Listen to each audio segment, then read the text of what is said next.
কিবা ক'ব লাগিব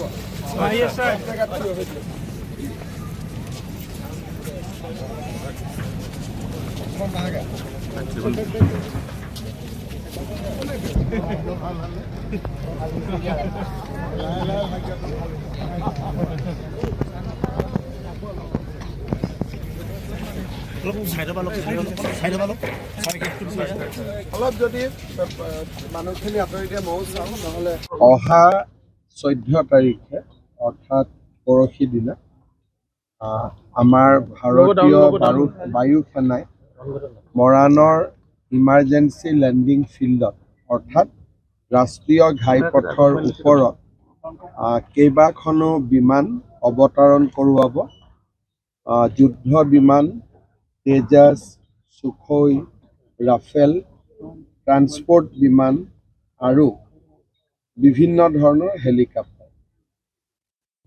ভাৰতৰ প্ৰধানমন্ত্ৰী নৰেন্দ্ৰ মোদী ডাঙৰীয়াও চাবুৱা বিমানবন্দৰৰ পৰা ইয়ালৈ C-130 ট্ৰান্সপৰ্ট বিমানেৰে ইয়ালৈ আহিব আৰু তেওঁ ৰাষ্ট্ৰীয় ঘাইপথৰ ওপৰতে অৱতৰণ কৰিব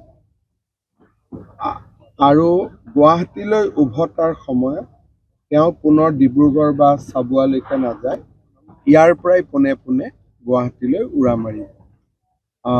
এইটো এটা অত্যন্ত স্মৰণীয় দিন হ'ব, এটা সকলোৰে বাবে মনত থকা দিন হ'ব।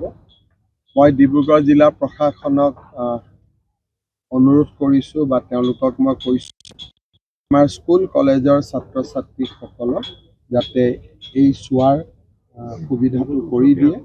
অকল ঠিক মৰাণৰখিনিয়ে নহয়, ডিব্ৰুগড় চৰাইদেউ জিলাৰ সকলো ছাত্ৰ ছাত্ৰী, কাৰণ এইটো 9 কিলোমিটাৰৰ জেগা, গতিকে অসুবিধা একো নাই। আমাৰ স্কুলৰ কলেজ বা ডিব্ৰুগড় ইউনিভাৰ্চিটিৰ ষ্টুডেণ্ট, কলেজৰ ষ্টুডেণ্ট, ছাত্ৰ ছাত্ৰীসকলে যাতে এই অনুষ্ঠানটো আহি চাব পাৰে, কাৰণ তেওঁলোকে এই অনুষ্ঠানটো চালে ভৱিষ্যতে বায়ু সেনাত যোগদানৰ বাবে তেওঁলোকৰ মনত এটা ইণ্টাৰেষ্ট বাঢ়িব। সেইটো দিশ মই চাব কৈছোঁ। বাকী অলপ ধূলি আছিলে, তাৰ কাৰণে যিটো ব্ৰিক পেভমেণ্ট বনাব লাগে আমাৰ সকলোৱে বনাই আছে আৰু মই ভাবোঁ খুব ধুনীয়া অসমবাসীৰ বাবে এটা স্মৰণীয় দিন হৈ ৰ'ব।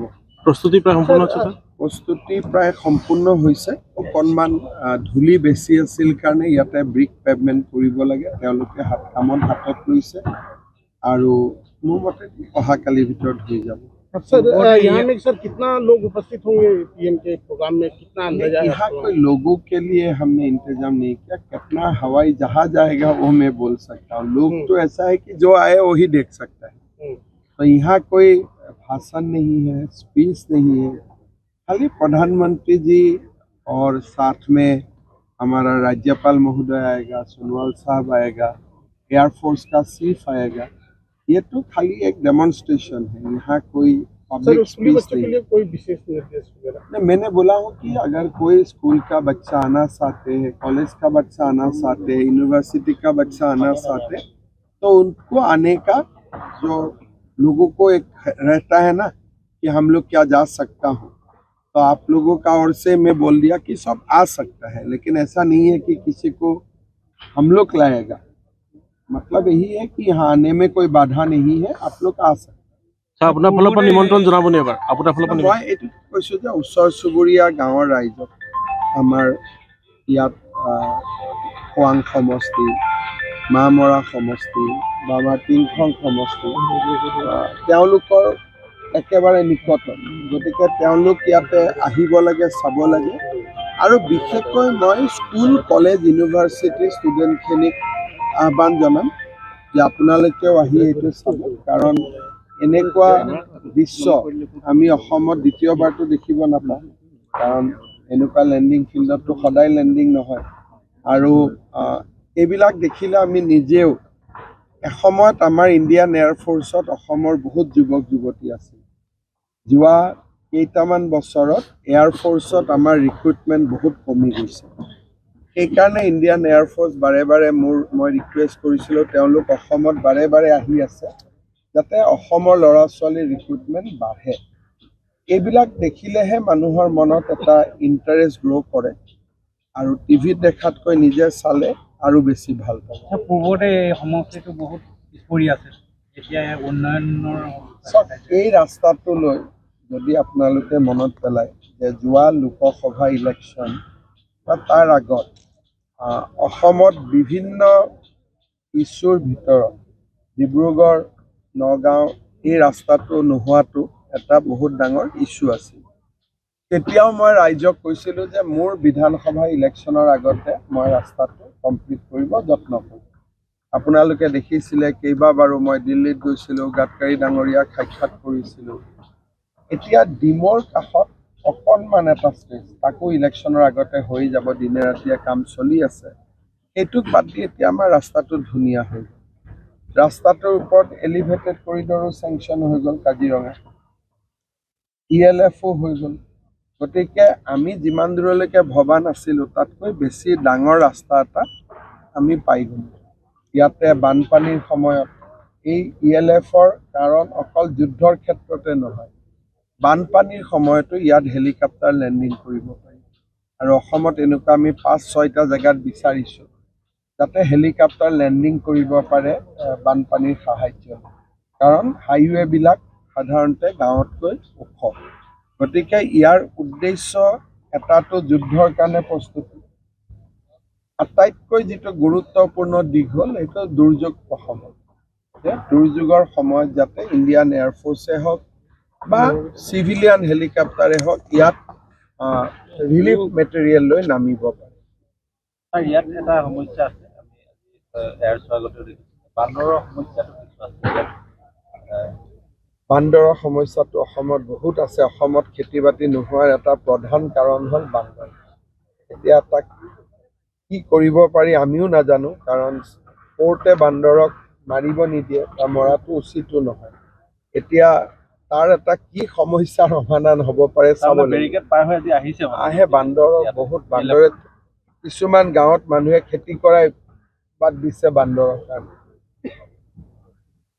আৰু একোটো নাই, আপোনালোক আহিব, আপোনালোকলৈকেও নিমন্ত্ৰণ, সকলো আহিব।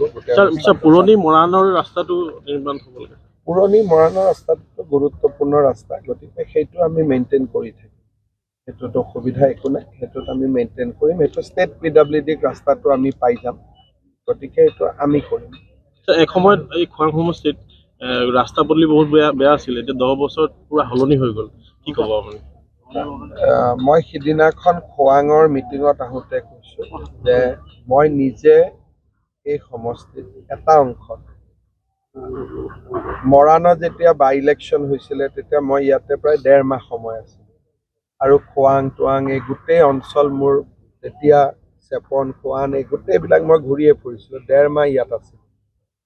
জীৱন্ত ৰাঘাটোৱাৰ হৈ মই কেম্পেইনত আছিলোঁ, মোৰ হাতত দায়িত্ব আছিলে। তেতিয়া যি দৃশ্য আছিল আৰু আজিৰ যি দৃশ্য, ই পুৰা এটা সম্পূৰ্ণ পৰিৱৰ্তন হৈছে।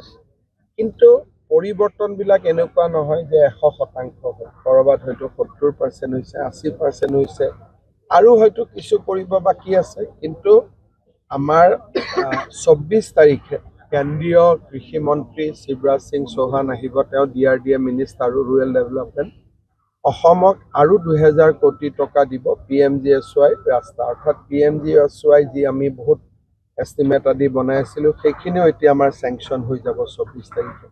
গতিকে অসমত ৰাস্তা ঘাট বনি থাকিব, কিন্তু বনিলেও 2 লেন বনিলে মানুহক 4 লেন লাগিব, 1 লেন বনিলে 2 লেন লাগিব। আমাৰ আশাটোতো কমি নাযায়। আজিয়ে ধৰক মই মাজুলীত গৈছিলোঁ, দলংবিলাক হৈছে, এতিয়া তাতে আমি আলোচনা কৰিছোঁ ইয়াত এয়াৰপৰ্ট এটা বনাব পাৰিম।